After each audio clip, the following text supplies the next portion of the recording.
कर सकता है। ये पदवियां हैं महान प्रेम रस मार्ग की, ये पदवियां हैं, भाव स्थितियां।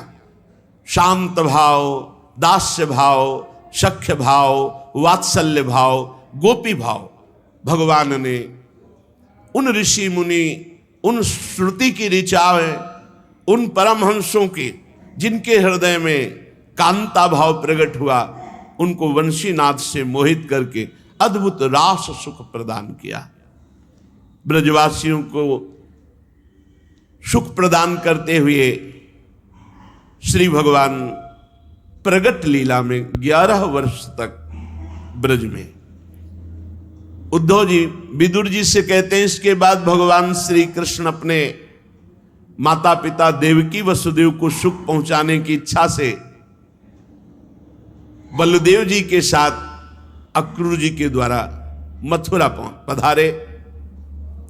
वहां शत्रु समुदाय के स्वामी महाबलवान कंस कोई साधारण बलवान नहीं था।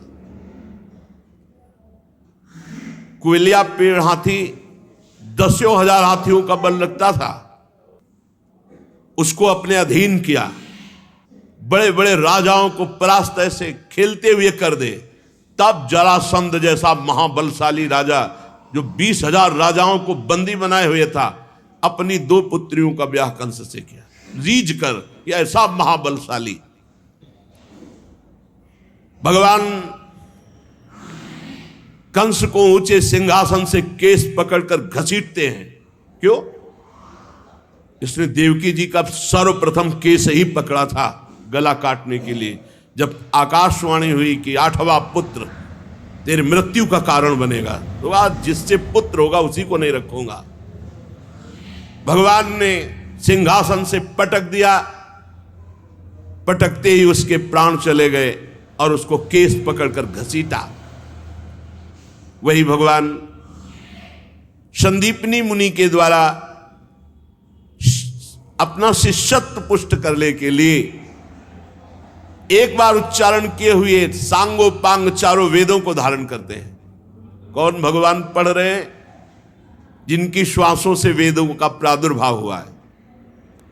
जाकी श्वास वेद श्रुतिचारी सो हरि पढ़े, ये अचरज भारी शिष्यत्व। जो लोग कहते हैं बिना गुरु के क्या कल्याण हो सकता है, उनको उदाहरण लेना चाहिए। क्या जगत गुरु भगवान श्री कृष्ण को किसी के शिष्य बनने की आवश्यकता है? कौन सा ज्ञान प्राप्त करना है, कौन सा मंत्र, जितने ज्ञान सब आपके ही तो हैं। क्या भगवान मर्यादा पुरुषोत्तम श्री राम को किसी को गुरु बनाने की जरूरत है? लेकिन योग वासिष्ठ में देखिए, गुरु पद में वशिष्ठ जी विराजमान और भगवान शिष्यत्व स्वीकार करके ज्ञान प्राप्त कर रहे हैं। हे श्री राम, आप ऐसा समझिए, वशिष्ठ जी समझा रहे हैं। विश्वामित्र जी की आज्ञा पर भगवान पुष्प लेने जा रहे, संध्या वंदन के लिए चरण चाप रहे हैं, विविध आज्ञाओं का पालन कर रहे हैं। क्या भगवान को किसी की आज्ञा पालन करने की जरूरत है? जो समस्त ऋषि मुनि भगवान की आज्ञा का पालन करते हैं, वेद भगवान की वाणी साक्षात वांग्मय भगवत स्वरूप है। कौन ऐसा है जो वेद का पालन ना करके भगवत प्राप्ति किया हो? प्रारंभ में सबको वेद अनुशासन में चलना होता है, फिर एक स्थिति प्रेम की आती है जो वेदान्नपि सन्न्यस्ति, जो वेद का भी त्याग कर देते, पर चलना वहीं से होता है, प्रारंभ वहीं से होती है। ज्ञान की पूर्णता वेदांत से होती है, प्रेम की पूर्णता वेद के भी संन्यास से, वेद का भी संन्यास। भगवान नीचे बैठे हुए हैं, संदीपनी मुनि ऊपर बैठ करके वेदों का गान कर रहे। एक बार में सारे वेद भगवान ने कंठस्थ कर लिए और दक्षिणा स्वरूप से उनके पधारे हुए पुत्र को ला करके प्रदान किया। भीष्मक नंदिनी रुक्मिणी के सौंदर्य से, उनकी प्रार्थना से, उनके भाव से प्रेरित होकर भगवान वहां गए और रुक्मी और उनके सब मित्रजन, शिशुपाल आदि सहायकों के साथ सबके सिर पर पैर रखकर गांधर्व विधि के द्वारा श्री रुक्मिणी जी का हरण करते हैं और गांधर्व विधि से विवाह करते हैं। जैसे गरुण अमृत का कलश ले आए, रुक्मिणी जी ने कहा था कि आपको इसी विधि से मुझे स्वीकार करना है, अगर आप नहीं आते हैं, ब्राह्मण के द्वारा खबर भेजी थी, तो कोई शिशुपाल आदि स्पर्श भी नहीं कर सकते, मैं अपने शरीर को पूरा कर दूंगी, फिर जन्म लूंगी, फिर भजन करूंगी और आपका ही वरण करूंगी। भगवान ने, रुक्मिणी जी ने जैसा चाहा था वैसा ही किया।